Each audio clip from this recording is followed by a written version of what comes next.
Nabiyya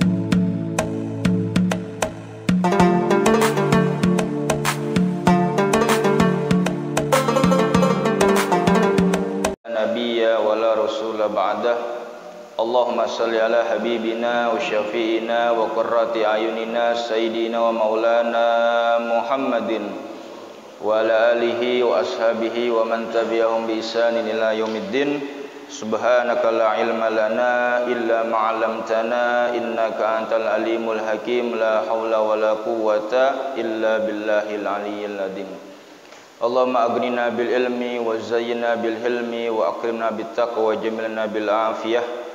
Allahumma inna nas'aluka ilman nafi'ah wa na'udzubika min ilmin la yanfa' wa qalbin la yakhsha wa nafsin la tashba' wa amin la yurfa bi rahmatika ya arhamar rahimin. Rabbi shrah li sadri wa yassir li amri wa hlul 'uqdatam min lisani yafqahu qawli, amma ba'du.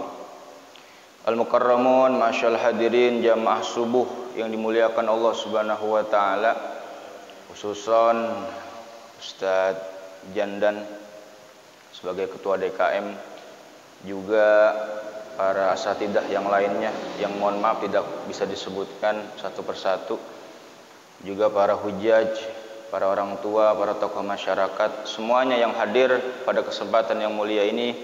Kita dijadikan hamba yang sangat mulia di sisi Allah Subhanahu wa taala. Alhamdulillahirabbil alamin, kita bersyukur dengan nikmat yang Allah berikan kepada kita.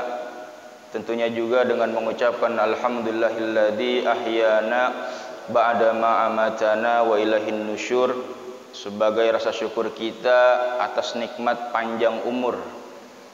Betapa banyak saudara kita yang mungkin malam tadi tidur sama kayak kita, tapi ketika subuh udah lewat tuh. Bukan lagi dengar adzan, mungkin dengar man rabbuka dan lain sebagainya tuh. Kan ngeri juga tuh. Alhamdulillah pada pagi hari ini kita bangun kembali, diberikan panjang umur dalam taat ibadah kepada Allah Subhanahu wa taala. Juga nikmat sehat wal afiat, iman Islam, taufik hidayah, sehingga langkah kaki kita menuju Masjid At-Taqwa ini diringankan oleh Allah Subhanahu wa taala, melaksanakan salat subuh berjamaah. Semoga semua ibadah kita diterima oleh Allah Subhanahu wa taala. Amin ya rabbal alamin. Ini Bapak mohon maaf belum nggak bisa hadir karena pinggangnya masih sakit gitu. Jadi ini yang datang ban serepnya ini. Ban serep kan nggak kayak ban asli gitu. Dia jelek, kadang kempes, pelaknya kecil gitu kan. Jadi insya Allah kalau ban aslinya udah sehat, Bapak saya insya Allah kembali lagi ngaji bersama jamaah sekalian. Semoga ada manfaatnya yang saya sampaikan. Amin ya rabbal alamin.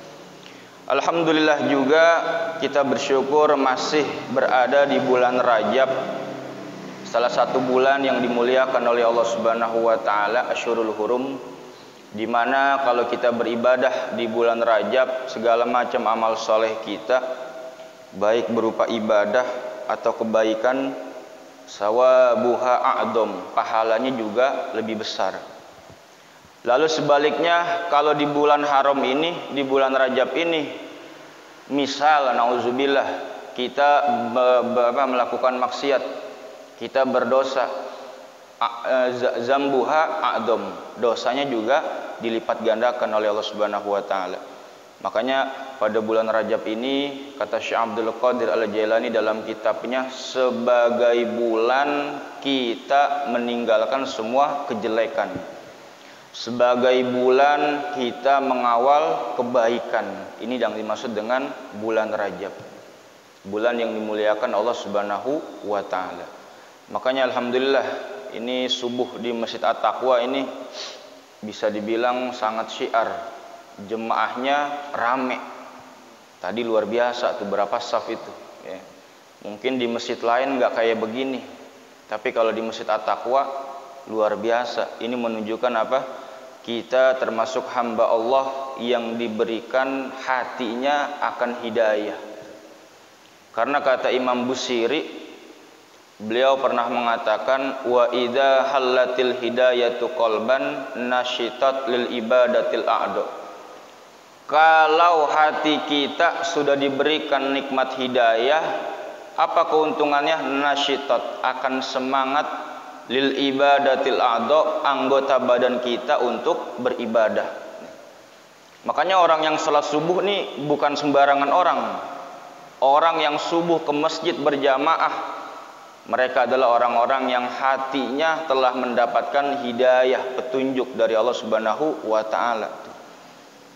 Karena orang yang dapat hidayah ke masjid enggak perlu disuruh. Ke masjid enggak perlu diundang, pengajian enggak perlu diumumin tuh. Rumah jauh ke masjid, datang aja. Kenapa? Udah ada nikmat hidayah tuh. Makanya kita bersyukur nih kepada Allah Subhanahu wa taala. Orang yang misal belum mendapatkan nikmat hidayah, di hatinya enggak ada hidayah, kata Imam Busiri, sebaliknya ya, ibadah dia tidak akan semangat, selalu akan malas-malasan. Biar kata rumah samping masjid itu azan segede-gedenya dia dengar. Itu masjid depan biji mata, bahasa kitanya begitu. Kagak bakal ke masjid. Kenapa? Belum dapat hidayah dari Allah Subhanahu wa taala tuh. Saya ngalamin di rumah yang namanya kontrakan berjejer kanan kiri belakang tuh. Komplek wahana belakang rumah tuh. Tapi yang ke masjid bisa dihitung tuh. Ya. Ini menunjukkan apa? Mungkin mereka belum mendapatkan hidayah. Tapi kita Masya Allah nih, semua yang hadir di sini, yang ikut pengajian, semuanya yang tadi salat subuh berjamaah, orang-orang yang pilihan yang mendapatkan hidayah dari Allah Subhanahu wa taala. Makanya hidayah ini penting, Pak.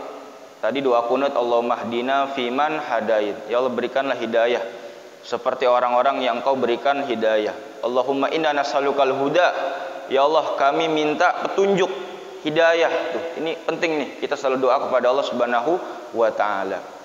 Jadi pada pertemuan pagi hari yang sangat mulia ini, Bapak nggak ngomong baca kitab apa, katanya isi aja udah. Ya. Udah saya bilang yang ngomong seadanya ya Pak ya. Ya, semoga ada manfaatnya.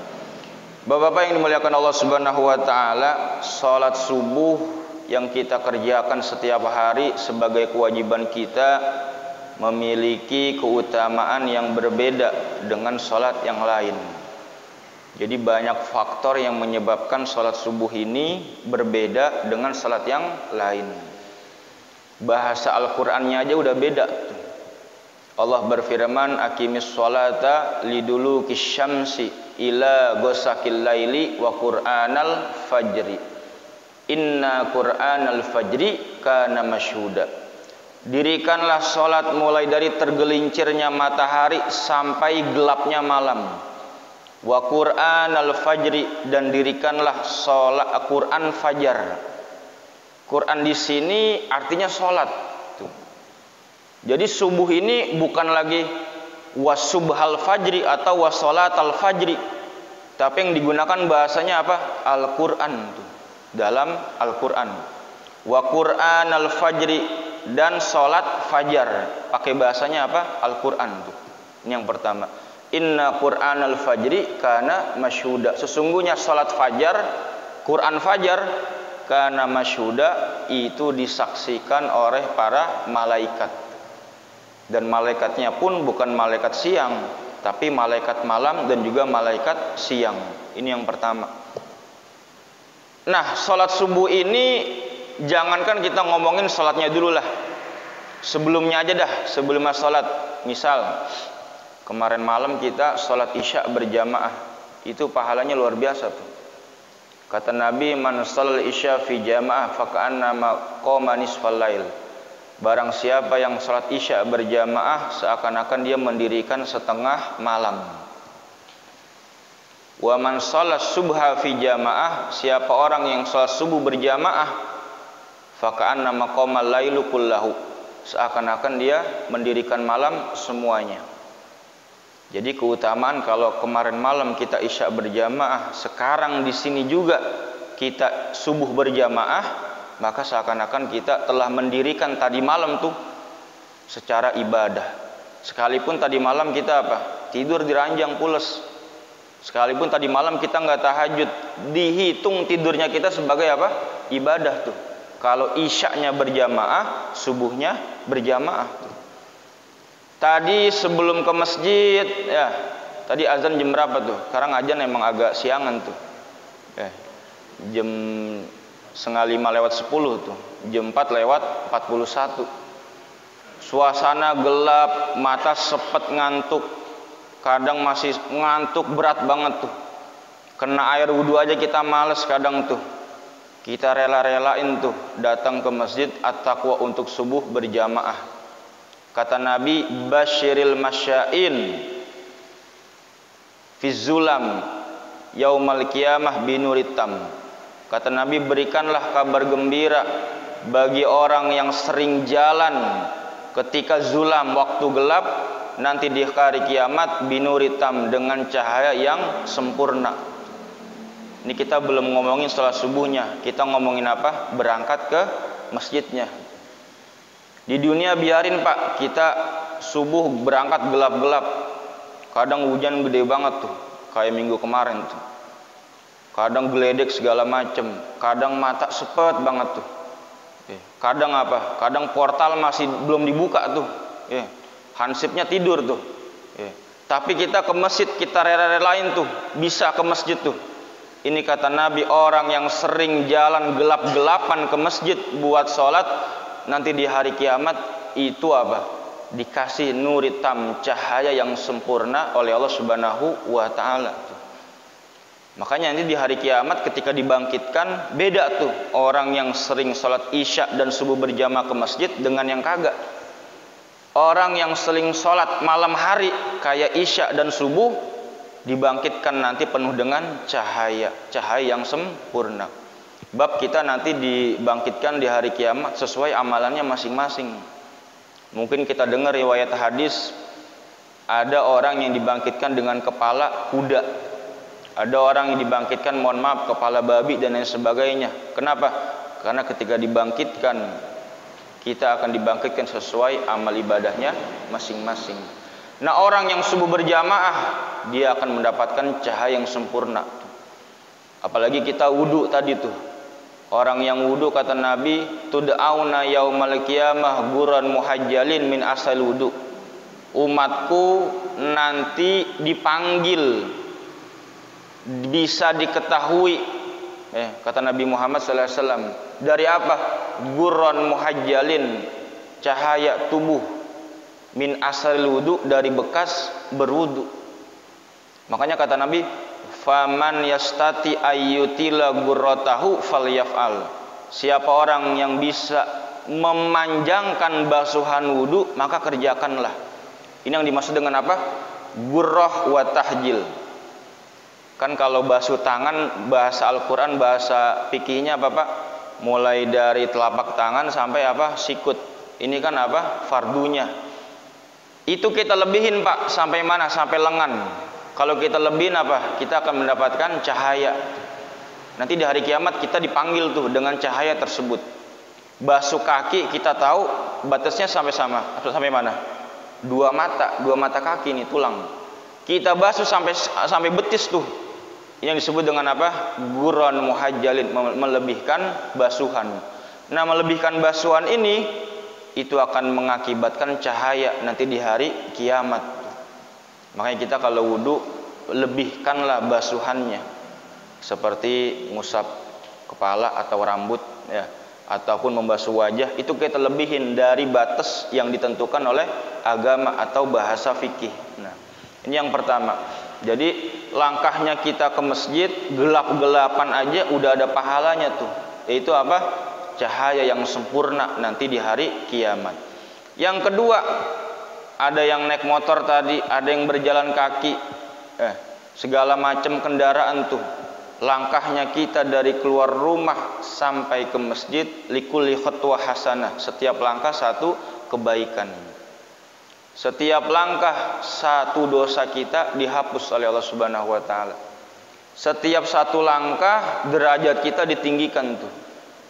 Ini ada hadisnya juga nih, sebagai penyemangat kita banyak-banyak melangkah ke masjid.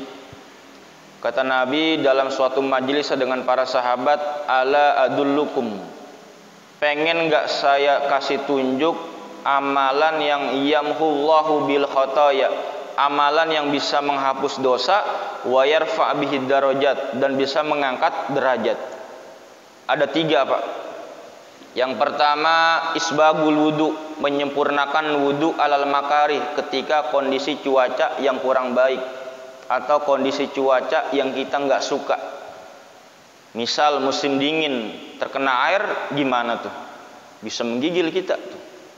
Misal musim panas tuh, dulu pengalaman saya ketika di Yaman ketika kuliah tuh. Itu kalau musim dingin, Pak, itu air kagak dipanasin pakai mesin. Kita wudu, selesai wudu bergerak dikit aja menggigil tuh.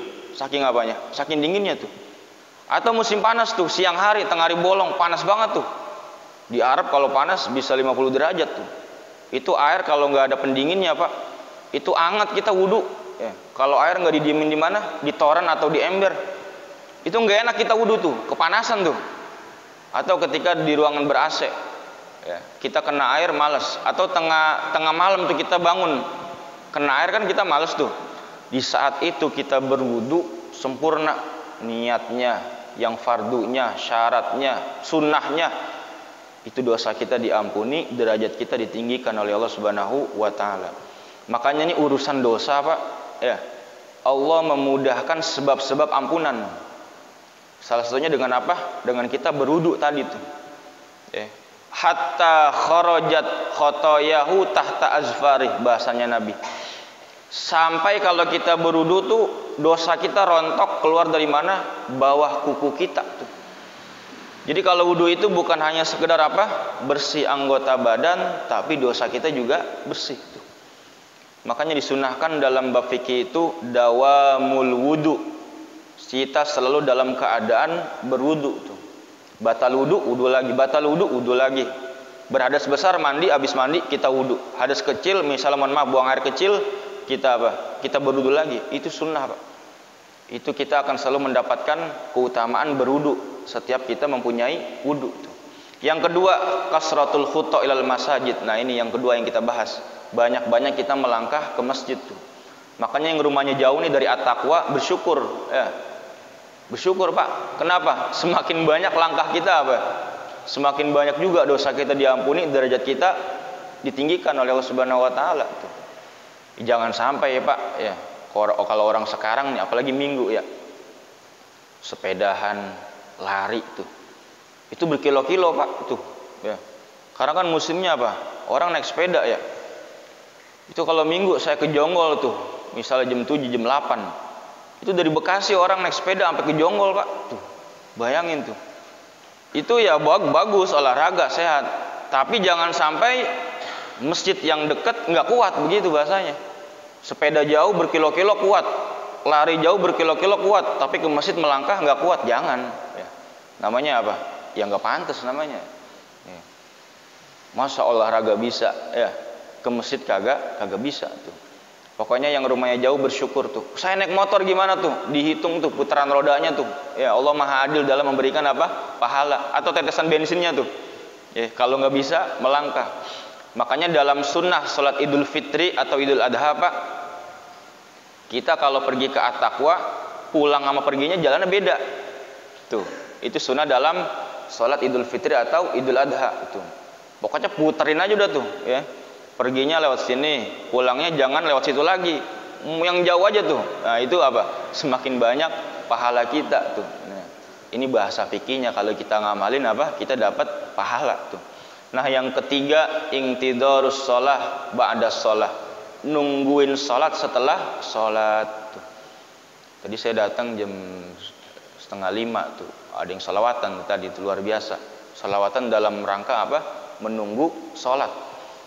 Orang yang menunggu sholat, itu apa? Diampuni dosanya, ditinggikan derajatnya oleh Allah Subhanahu wa taala. Ada dua hal di sini. Yang pertama, abis subuh kita nanti pulang nih. Kita niatkan dalam hati, ya Allah, saya zuhur mau ke At-Taqwa lagi, mau sholat lagi. Ini namanya apa? Nungguin sholat setelah sholat. Atau abis sholat kagak kemana-mana, duduk di sini. Kayak kita sekarang nih. Misalnya habis maghrib, daripada pulang isya kan bentar tuh, paling sejam kurang. Nah, sambil nunggu azan isya kita isi pengajian atau kita isi dengan baca Quran, zikir, itikaf dan sebagainya tuh. Jangan main HP, kadang ke masjid main HP itu. Nah, Ini nunggunya kita akan sholat, dosa kita diampuni, derajat kita ditinggikan oleh Allah Subhanahu wa taala. Makanya pengajian habis maghrib bagus tuh. Ada di sini ya? Pengajian habis maghrib ada ya? Nah iya, itu bagus tuh. Kita niat itikaf, kita niat nungguin sholat tuh. Jangan terbalik, sholat nungguin kita tuh. Zaman sekarang mungkin sholat nungguin kita nih. Di mana jamaahnya ini ya katanya. Kadang tuh ada tuh di Jatiranggon Pak, Musolah Al Mubarak tuh. Dulu saya ngaji di situ. Itu DKM-nya Ustadz Fulan. Itu pemain inti dia tuh kalau subuh. Ya, dia yang azan, dia yang qomat, dia yang imam, dia yang doa tuh, sendiri doang tuh. Borongan. Beneran Pak, ini kejadian nyata tuh. Itu musolah bagus musolahnya. Emang kecil tapi bagus. Tapi yang sholat kagak ada tuh. Jadi apa? Ya dia juga dia sendiri tuh. Auzubillah min dzalik nih. Makanya nih yang ditakutin masjid sama musola bukan nggak punya duit Pak. Masjid sama musola yang ditakutin bukan nggak punya saldo, tapi nggak ada jamaahnya. Lah di rumah saya kan bendahara masjid, itu nggak pernah habis saldo masjid. Bahkan beli ambulan bisa, AC segala macam bisa, marbot aja kita gaji tuh. Kalau perlu tukang pukul beduk juga kita gaji juga bisa tuh. Kenapa? Orang nggak bakal sepi dari sedekah atau infak ke masjid. Nah ini jadi masjid ini yang ditakutin bukan nggak punya duit, nggak ada jemaahnya tuh. Ini bangunan nih lagi ngebangun, semegah apapun jadi tuh, yang namanya masjid tuh. Itu Wali Songo tuh, Masjid Jami Jatiranggon, Ketua DKM Ustadz Yadi. Itu setiap kali pengajian selalu apa? Menghimbau jemaah menyumbang.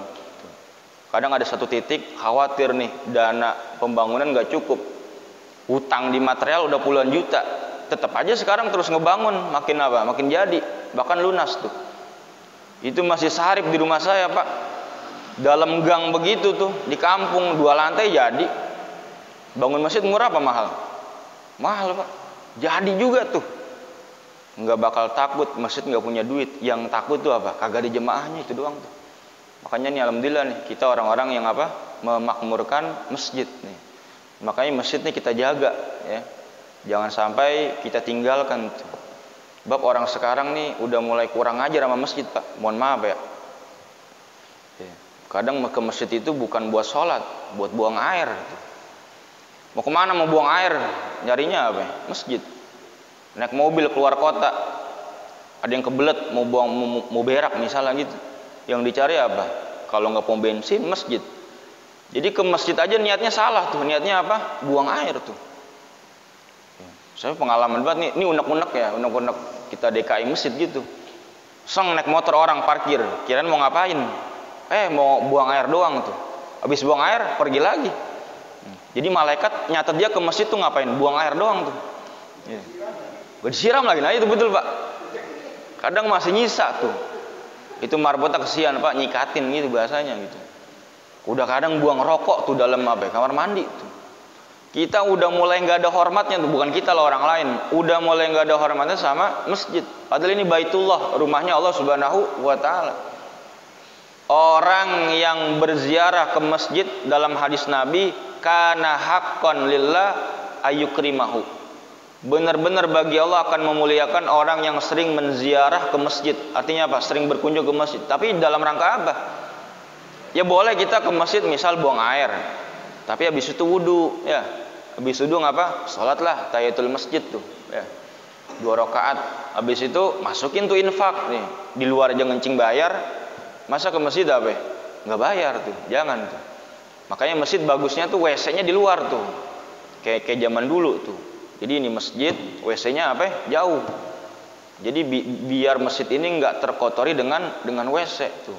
Mungkin kalau terbatas lahan nggak apa-apa ya. Tapi bagusnya apa? WC itu di luar jauh. Ya. Kayak masjid zaman dulu tuh. Jadi najisnya nggak kena, orang salah niat juga nggak apa-apa. Artinya apa? Dia niat emang ke kamar mandi gitu. Bukan di masjid. Nah, Ini 3 hal yang kalau kita lakukan, dosa kita diampuni, derajat kita ditinggikan oleh Allah Subhanahu wa taala. Ini baru apa? Melangkah ke masjid. Lalu tadi kita apa? Salat qobliyah. Qobliyah ini apa? 2 rakaat sebelum salat. Ya. Tadi kita salat berapa rakaat? 2 rakaat. Ya. Rakaatul fajri khairum minad dunya wa fiha. Tadi qobliyahnya kita itu harganya lebih baik daripada dunia dan seisinya tuh. Kalah dunia Pak dengan seisinya tuh. Sekaya apapun orang, punya segala macam rumah, kendaraan, segala macam jabatan, kalah dengan orang yang beriman pakai sarung, koko, peci ke masjid, sholat 2 rakaat tuh. Sekaya apapun orang kalah dengan apa? Sholat qobliyah subuh. Makanya jangan kita tinggalin tuh sholat qobliyah subuh. Nabi sama Siti Aisyah tuh, ya, Nabi Siti Aisyah berkomentar tuh, tidak ada sholat sunnah yang Nabi paling cepat ngerjain, artinya paling semangat, ya, dari sholat qobliyah subuh. Itu Nabi kalau udah qobliyah subuh itu kayak wajib udah bahasanya. Makanya emang tadi bagusnya zikirnya lamain tuh, ya. Subhanallah bihamdi, subhanallahadzim, astagfirullah. Itu bagusnya dilamain tuh. Emang bagusnya gitu tuh, jangan ngikutin jam tuh. Kadang kalau diwaktuin 5 menit, yang baru datang nggak keburu, akhirnya nggak sholat qobliyah. Tapi bagusnya zikirnya diganti, Rabbighfirli warhamni watub alayya. Kenapa? Kita di bulan Rajab tuh. Sambil nungguin apa? Jemaah datang tuh. Nah, jadi jangan sampai kita ketinggalan sholat sunnah qobliyah subuh tuh. Ya. Padahal pahalanya apa? Lebih baik daripada dunia dan seisinya. Semuanya kalah Pak. Ini masalahnya kita nih kadang tidak meyakini keutamaan ibadah. Jadinya orang tuh nggak yakin. Seandainya diumumin nih, masyarakat sekitar sini Masjid At-Taqwa yang besok sholat subuh atau qobliyahnya, setiap orang yang masuk masjid dikasih amplop saling 100.000 misalnya begitu, kira-kira masjid rame apa kagak Pak? Rame, mungkin ngantri orang masuk. Padahal 100.000 dengan 2 rakaat qobliyah tadi nggak ada apa-apanya tuh, ya. Makanya ini luar biasa nih, kita ini apa? Orang yang sangat beruntung, sholat sunnah qobliyah tuh sebisa mungkin jangan ditinggalkan tuh. Ya, jadi 2 rakaat subuh atau fajar lebih baik daripada dunia dan seisinya. Bahasanya lebih baik, artinya apa? Kurang tuh dunia dan seisinya tuh. Nah, jangan kita tinggalin tuh sholat qobliyah sebelum sholat subuh. Nah sekarang kita meranjak ke sholat subuhnya. Nah ini sholat subuh yang kita lakukan setiap harinya memiliki keutamaan yang berbeda dengan sholat yang lain. Kata Nabi, inna asqalas sholat alal munafik, sesungguhnya paling beratnya sholat bagi orang munafik sholat al-fajri wal isya, sholat subuh dan sholat isya berjamaah. Walau ya'lamuna ma fihima, seandainya tuh orang munafik tahu pahala subuh dan isya berjamaah, atau huma habuan, pasti akan mereka mendatangi salat isya dan subuh walau habuan, sekalipun merangkak jalan ke masjid. Jadi begini Pak, sebab turunnya hadis ini, dulu orang munafik ini luar biasa Pak. Orang munafik itu mereka apa? Mungkin zahirnya Islam tuh, pakai peci, sarung, koko, ibadah, tapi hatinya ini ngerundel, memusuhi Islam, bahkan mengingkari Islam. Itu orang munafik zaman Nabi kalau sholat di siang hari doang tuh, macam zuhur, asar tuh. Kalau isya misalnya sama subuh itu mereka nggak sholat. Kenapa orang munafik ini dalam hadis ini nih dijelaskan, orang munafik ini kalau ibadah dia apa? Ria, pengen dilihat sama orang tuh. Zaman Nabi belum ada lampu. Ketika isya berjamaah, subuh berjamaah, nggak ada yang ngelihat. Kalau nggak ada yang ngelihat, nggak dikata alim tuh. Makanya orang munafik ini ribet nih. Dia cirinya bukan hanya sekedar apa? Bukan hanya sekedar kalau bicara bohong, kalau janji berdusta, diberi amanat khianat. Tapi urusan sholat juga ribet tuh. Kenapa? Mereka enggan mengerjakan sholat isya dan subuh berjamaah. Kenapa? Dulu gelap, nggak terang kayak begini. Kalau gelap nggak bisa dilihat. Jadi ini bahayanya orang munafik. Makanya ancaman bagi orang yang nggak sholat isya dan subuh apa?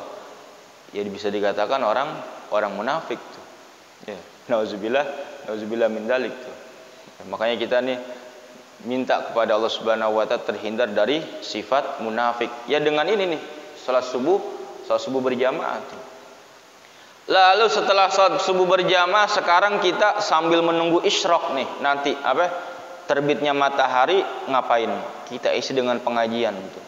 Ini juga ada pahalanya, Pak nih. Diem di sini nih. Emang tidur habis subuh tuh udah paling nikmat dah. Udah nggak ada duanya tuh. Tidur habis subuh tuh nikmatnya apa? Luar biasa.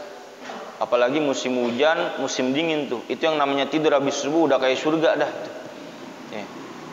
Tapi di situ nggak ada keberkahan tuh. Padahal nih waktu yang apa? Didoakan oleh Nabi kita Muhammad sallallahu alaihi wasallam, Allahumma barik li ummati fi bukuriha. Ya Allah berkahkanlah umatku fi bukuriha, pada waktu paginya tuh. Jadi sayang nih kalau waktu yang kita sekarang nih berada di dalamnya kita nggak gunain untuk ibadah, itu sayang, Pak. Kita melewatkan doanya Nabi. Doanya Nabi apa tadi? Ya Allah berikanlah keberkahan kepada umatku pada waktu paginya tuh. Makanya kata bahasa hadisnya kata Nabi, man shalal goda fi jamaah, siapa orang yang salat subuh berjamaah, summa qa'ada yadhkurullah, kemudian dia duduk berzikir kepada Allah. Ini diisi dengan pengajian, maulid, salawat segala macam. Hatta tatlu asyamsu, sampai terbit matahari. Summa sholat rakaataini, nanti kita salat 2 rakaat. Salat apa namanya? Isyraq.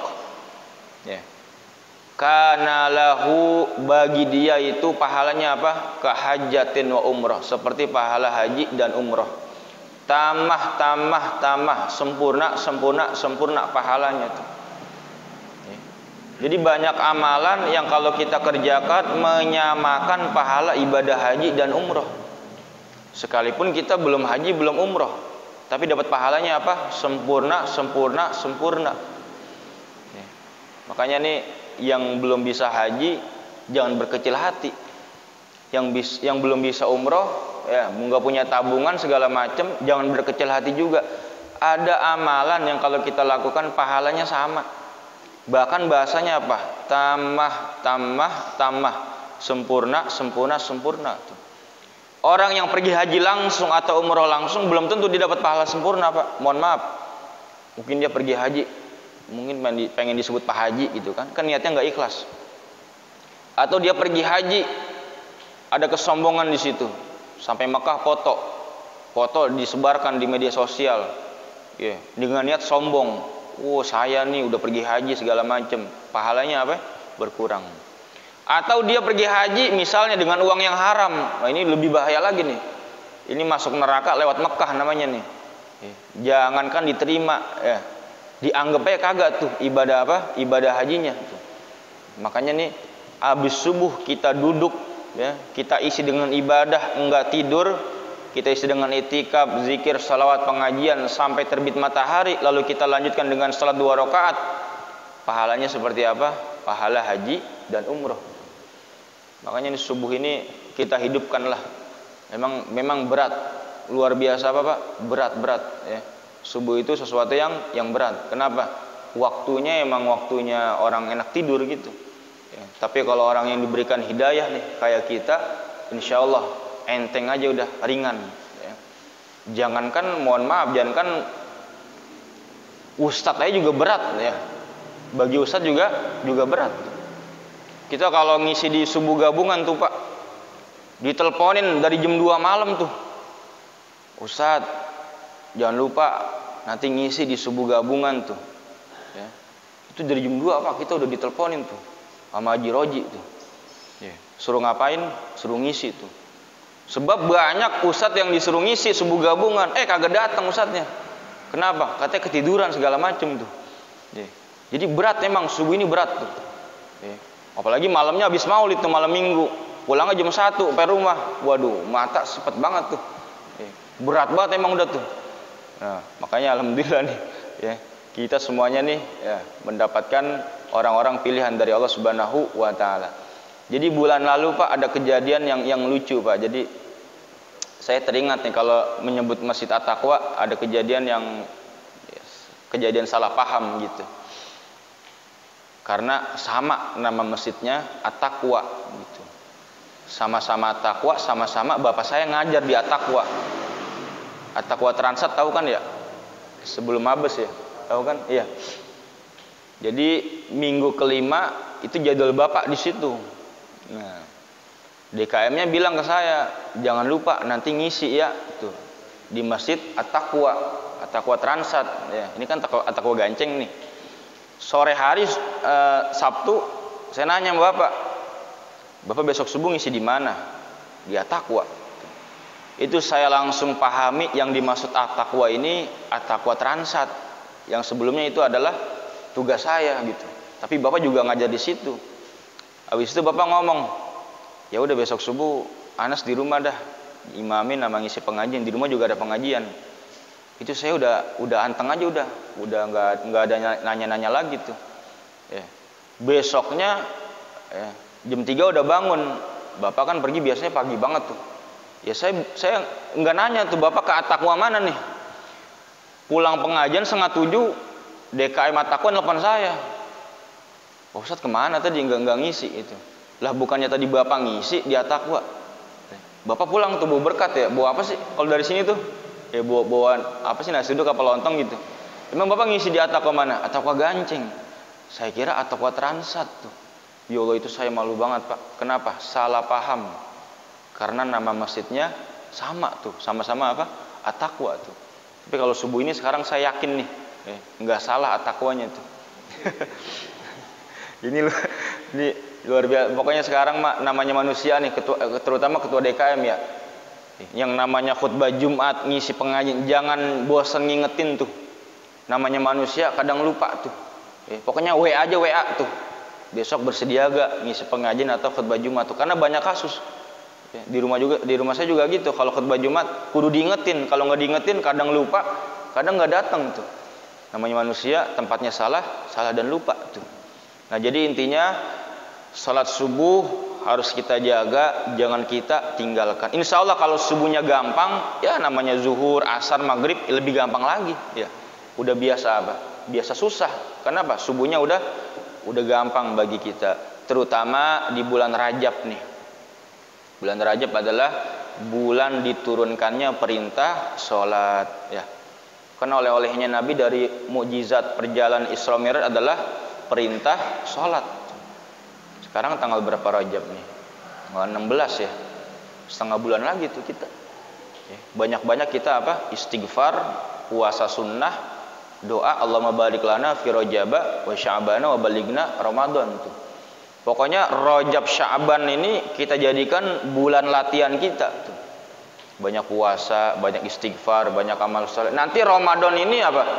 Kita masuk udah cincai aja lah, puasa udah biasa, ibadah udah biasa tuh. Nah, makanya nih bulan bagi kita untuk memperbaiki sholat tuh. Nabi ketika Isra Mi'raj, ketika bertemu Allah langsung itu apa? Diturunkan wahyu berupa perintah sholat. Ini luar biasa apa? Mukjizat Isra dan Mi'raj. Suatu kisah perjalanan yang nggak bisa diimani dengan logika manusia, tapi diimani dengan apa? Keimanan tuh. Makanya kalau kita ngerayain Isra Mi'raj, tujuan utamanya adalah mengimani mukjizatnya Nabi kita Muhammad SAW. Mukjizat ini yang melemahkan akal. Jadi akal kita nggak bakal bisa sampai tuh apa? Memahami mukjizatnya Nabi. Nabi keluar air dari tangannya, telunjuk tangannya. Ya kalau kita mah ini bahasanya mustahil Pak. Namanya mujizat ya terjadi sesuai kekuasaan Allah Subhanahu wa taala. Nabi memberikan 70 orang ahli sufah. Ahli sufah ini mohon maaf, orang yang enggak punya rumah di kota Madinah, tinggalnya di masjid. Nabi mendatangi satu gidir susu tuh, satu gayung susu. Udah tahu kan kisahnya ya, yang sama Abu Hurairah ya. Itu satu gayung susu buat minum 70 orang. Kalau bahasa kita cukup apa kagak tuh? Kagak. Ini 70 orang ahli supa datang tuh minum susu sampai pada kenyang. Belum habis juga tuh susu. Bahkan Nabi minum, Abu Hurairah minum, belum habis juga tuh. Kira-kira ini mujizat apa bukan? Mujizat tuh. Makanya Isra Mi'raj nih tujuan perayaannya agar apa? Iman kita lebih mantap tuh. Karena mustahil Pak, zaman Nabi belum ada pesawat dari Mekah ke Palestina dalam satu malam, mungkin apa kagak? Gak mungkin. Tapi makanya di sini kan yang aktif dalam Isra Mi'raj ini Allah Subhanahu wa taala. Subhanalladzi asra, Maha suci Allah yang asra, menjalankan. Nabi terima beres, yang sibuk siapa? Allah Subhanahu wa taala. Asra ini apa? Menjalankan. Jadi Nabi dijalankan sama Allah Subhanahu wa taala. Makanya tuh macam Abu Jahal, Abu Lahab, segala macam tuh abu-abu lainnya ketika pagi hari Nabi cerita tuh urusan Isra Mi'raj, kagak pada percaya. Kenapa? Dikira ini wah ngelawak nih Nabi Muhammad nih. Ngelawak nih katanya nih. Mana mungkin dari Mekah ke Palestina terus naik ke langit ke-7 ketemu Allah dalam satu malam tuh. Ini orang apa? Orang-orang kafir Quraisy tuh, macam Abu Jahal dan juga Abu Lahab tuh. Nah, ini jadi yang sibuk nih Allah dalam, kita bahas Isra Mi'raj ya sedikit ya. Yang sibuk Allah Subhanahu wa taala. Logikanya begini Pak, nah bahasa gampangnya gitu. Kita pakai baju nih, mau pergi ke Bogor misalnya gitu, atau kemana gitu, ya, ke Cianjur, ke Sukabumi. Ketika pakai baju, ada semut masuk ke kantong kita tuh. Kita pergi jam 9, nyampe Bogor jam 10, nyampe Bekasi lagi jam 11. Itu semut yang di dalam kantong keluar, ya. Kasih tahu ke teman-temannya, wahai jemaah semut, tahu gak tadi saya habis pergi ke Bogor tuh. Ya. Kata temennya, mustahil, ya. Mana mungkin semut yang jalan lambat kecil bisa ke Bogor dalam waktu yang sangat singkat, hanya 2 jam. Kira-kira mungkin apa enggak Pak semut? Enggak mungkin. Tapi karena semut nebeng di kantong kita nih yang pergi ke Bogor, mungkin apa kagak? Mungkin aja. Begitupun pelajar gambaran gampangnya dalam perjalanan kisah Isra dan Mi'raj itu. Lalu Nabi pulang, ya. Intinya apa? Mendapatkan perintah wahyu sholat. Kalau puasa kutiba alaikumusiyam, ayat doang. Zakat wa atuz zakah, ayat doang. Pergi haji juga ayat doang tuh, ya. Walillahi 'alan nasi ijul baiti man istata'a ilaihi sabila. Kalau sholat ayatnya juga Nabi bertemu Allah juga tuh. Ya. Aqimus shalah, dirikanlah sholat, ayatnya ada. Nabi menerima perintah sholat dipanggil oleh Allah Subhanahu wa taala secara langsung. Makanya nih ibadah sholat ini bukan main-main nih. Kita periksa lagi sholat kita nih. Ya, karena kata Nabi, masalus sholah fid din, perumpamaan sholat dalam agama Islam kama salir roksi fil jasad. Gambarannya seperti apa? Kepala nih dalam badan kita. Mungkin kalau orang hidup nggak punya kaki kita maklumin Pak. Ada orang hidup kupingnya sebelah kagak ada, kita maklumin tuh. Tapi kalau orang hidup kagak ada kepala, wah itu setan dah itu mah, ya. Kuntilanak udah segala macem. Nah, makanya nih sholat kita jaga nih. Nah, Nabi selesai Isra Mi'raj pagi harinya diajarkan oleh malaikat Jibril sholat yang benar, itu 5 waktu. Sebelum Isra Mi'raj Nabi juga sholat, cuma sholatnya beda, bukan 5 waktu Pak, 2 waktu. Paginya 2 rakaat, sorenya 2 rakaat. Itu dari zaman Nabi Ibrahim tuh. Sampai zaman Nabi Muhammad sholatnya dulu begitu. Paginya 2 rakaat, sorenya 2 rakaat. Selesai Isra Mi'raj, sholat jadi 5 waktu. Lalu Nabi mengatakan, "Shallu kama ra'aitumuni usolli." Sholatlah sebagaimana kalian melihat aku sholat. Jadi sholat nih yang kita sekarang lakuin nih, rakaatnya, mungkin caranya, bacaannya, mungkin ada yang berbeda tuh satu sama lain. Nggak apa-apa, ada yang nggak kunut, ada yang nggak baca bismillah, ada yang segala macem tuh bentuknya beda, gerakannya, semuanya benar, tergantung mazhabnya masing-masing tuh, ada dalilnya masing-masing tuh. Yang nggak benar yang nggak sholat dah. Kadang kita ribut nih, lu di masjid itu nggak kunutan tuh, wah kagak sah tuh. Untung gua nggak ke masjid tuh, kata yang nggak sholat tuh. Salah juga. Yang kunut benar, yang nggak kunut benar. Yang bismillahnya kenceng benar, yang bismillahnya nggak pakai juga benar juga.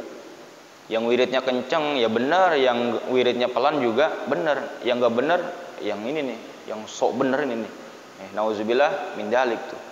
Makanya ini bulan introspeksi kita dalam melaksanakan sholat. Jangan sampai kita sholat tapi sia-sia tuh. Atau termasuk dalam golongan orang yang sholat sahun, celaka atau lalai. Fawailul lil musallin alladzina hum an sholatihim sahun. Celaka bagi orang yang apa? Sholat tuh. Orang sholat aja bisa celaka. Orang yang apa? Lalai dalam sholatnya. Makanya perintah sholat ini bahasanya bukan i'malus sholah, bukan kerjakan sholat, bukan. Tapi apa? Aqimus sholah, dirikanlah sholat. Mendirikan dengan mengerjakan beda. Kalau bahasa sholat hanya mengerjakan, betapa banyak orang yang sekarang ini apa? Mengerjakan sholat. Tapi hanya sekedar apa? Menggugurkan kewajiban. Gua mah yang penting sholat 5 waktu tuh. Gua mah yang penting sholat yang 5 aja tuh, yang penting gugur bagi gua kewajiban tuh. Ini orang zaman sekarang ngomong begitu tuh. Ya qobliyahnya lewat, duhanya lewat, tahajudnya lewat tuh. Gua mah puasa yang penting Ramadan, gugurin wajib. Ini yang dimaksud dengan hanya mengerjakan, bukan mendirikan sholat. Makanya jangan heran Pak, orang sholat tapi ya maksiat juga. Orang sholat tapi korupsi ya. Orang sholat tapi apa? Membunuh misalnya. Orang sholat tapi apa? Maksiat dan lain sebagainya. STMJ nih, sholat terus maksiat jalan. Kenapa? Sholatnya kagak bener. Kan inna sholata tanha anil fasya wal munkar. Sholat itu mencegah kita dari perbuatan keji dan munkar tuh. Makanya waktu sholat yang 5 ini cakep Pak. Ini nggak sembarangan nih 5 waktu sholat ini. Dari segi waktu tuh, dari segi jaraknya juga nggak sembarangan Allah ngatur. Ya, subuh ke duhur agak jauh Pak. Kenapa? Karena di paginya kita sibuk. Ada yang buka toko, ada yang kerja nguli, ada yang ke sawah, ada yang ngajar tuh. Repot kalau waktu sholat berdekatan tuh. Makanya ada sholat sunnahnya, sholat sunnah awabin yang disebut dengan sholat duha tuh. Sholat awabin itu diartikan 2. Ada yang mengatakan sholat 2, ada yang mengatakan sholat 6 rakaat setelah sholat maghrib. Ya. Nah, makanya di pagi hari itu orang pada sibuk, makanya jaraknya jauh dari subuh ke zuhur. Zuhur ke asar relatif dekat. Kenapa? Lagi panas-panasnya nih. Orang kerja tengah hari bolong tuh panas banget tuh, apalagi musim panas. Waktu sholatnya deket, biar kena wudu adem lagi tuh. Ya, kena wudu adem. Segala macam maksiat nggak jadi tuh. Malu gua maksiat, kenapa? Bentar lagi sholat, masa ngadep Allah habis maksiat? Ya. Pantas apa kagak? Kurang pantas tuh. Makanya ada sholat tuh, adem kita. Ya Allah, lagi panas, lagi emosi, kita apa? Guyur dengan wudu tuh. Maghrib ke isya lebih dekat lagi. Kenapa? Itu waktu setan pada keluar tuh. Ya. Waktu setan pada keluar tuh. Makanya ada salat maghrib dan salat isya tuh. Banyak-banyak kita baca surat Al-Falaq tuh, supaya dijauhi dari sihir, kejahatan setan dan lain sebagainya tuh. Jadi 5 waktunya ini benar-benar apa? Mencegah kita dari perbuatan yang buruk. Kenapa? Kalau maksiat nanti azan, salat. Masa ketemu Allah habis maksiat tuh. Makanya kita perhatikan lagi salat kita nih, udah mendirikan atau hanya sekedar mengerjakan tuh. Ya. Makanya orang yang salatnya benar itu mustahil dia maksiat tuh. Itu mustahil dia apa? Melakukan dosa besar tuh. Ya. Man lam tanhahu salatuhu anil ma'ruf. Ya. Siapa orang yang tidak mencegah salatnya anil fahsya wal munkar, dari perbuatan keji dan munkar, fala salatalahu, maka salatnya tidak sempurna. Jadi itu patokannya itu tuh. Orang kalau salatnya benar, syaratnya, rukunnya, bacaannya, mengimaminya itu dipastikan apa? selalu meninggalkan yang namanya maksiat. Makanya kita ini bulan nih sebagai introspeksi kita nih, salat kita selama ini udah benar apa belum? Karena syarat diterimanya banyak tuh. Mungkin syarat johirnya kita suci dari hadas kecil kayak wudu. Yang lain juga berhubungan tuh. Baju yang kita pakai boleh curian apa halal tuh. Makanan yang masuk ke perut kita tuh halal apa haram tuh. Sebab kalau kita makan makanan haram kita sholat, nggak diterima sholat kita tuh.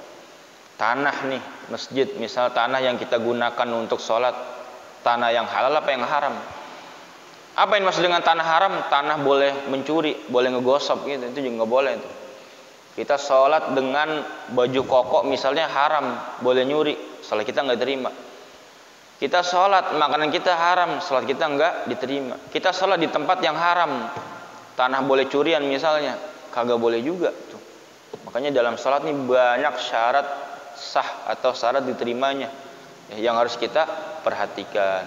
Allahumma ja'alna muqimas shalah, Rabbi ja'alni muqimas shalah wa min dzurriyyati. Ya Allah, jadikanlah kami ini semua apa?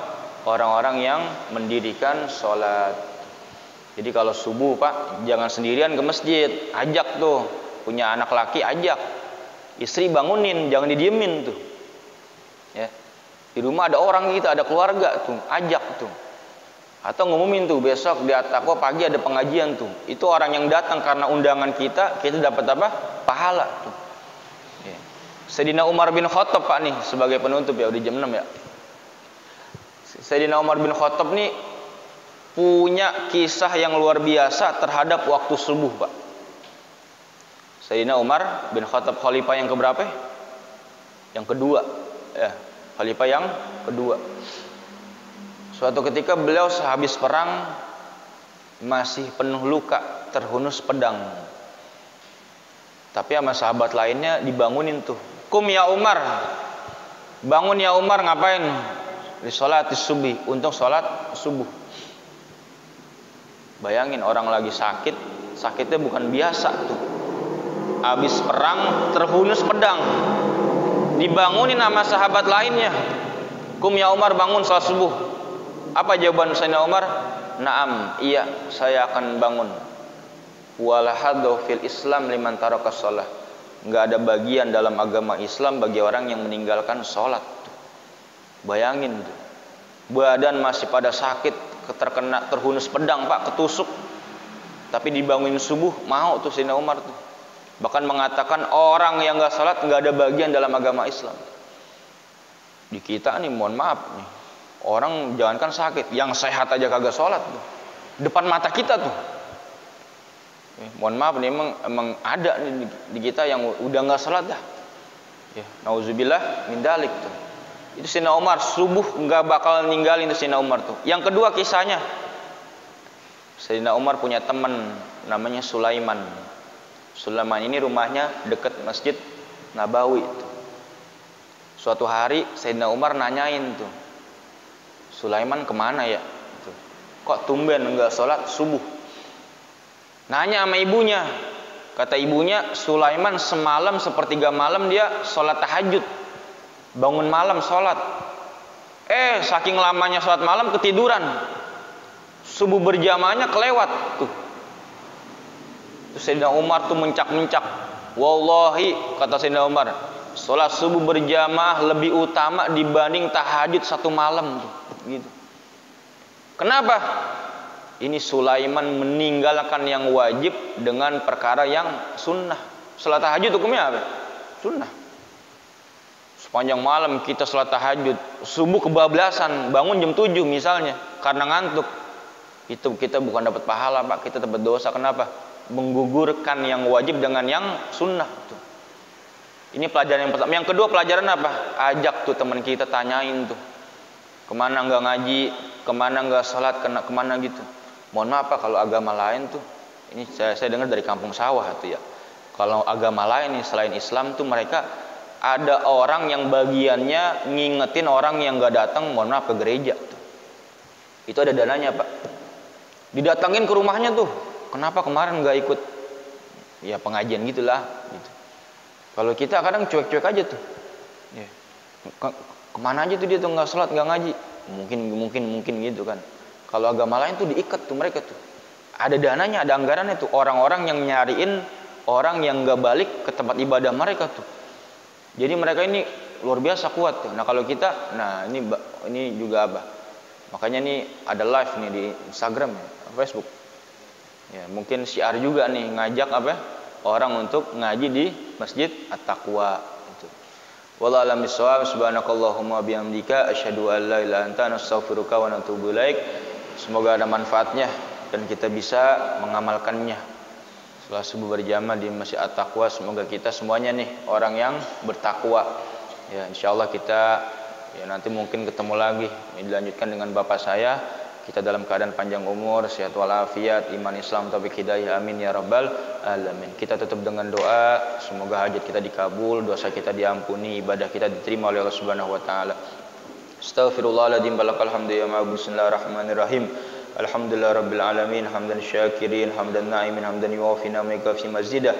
Ya Rabbana lakal hamdu kama jikal karimi wa adimi sultanik. Allahumma salli ala sayyidina Muhammad wa ala ali sayyidina Muhammad. Rabbana zidna uluman nafiatan warzuqna fahman wasan birahmatika arhamar rahimin. Allahumma barik lana fi Rajab wa Sya'ban wa balighna Ramadan. Ya muqallibal qulub tsabbit qulubana ala dinika wa ala ta'atik. Ya muhawwilal ahwal hawil ahwal ansanil hal.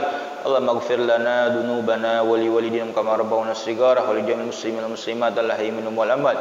Rabbana atina fid dunya hasanah wa fil akhirati hasanah wa qina adzabannar. Bi fadli subhana rabbika rabbil izzati amma yasifun wa salamun alal mursalin walhamdulillahi rabbil alamin. Qabul. Kurang lebihnya mohon maaf. Terima kasih. Assalamualaikum warahmatullahi wabarakatuh.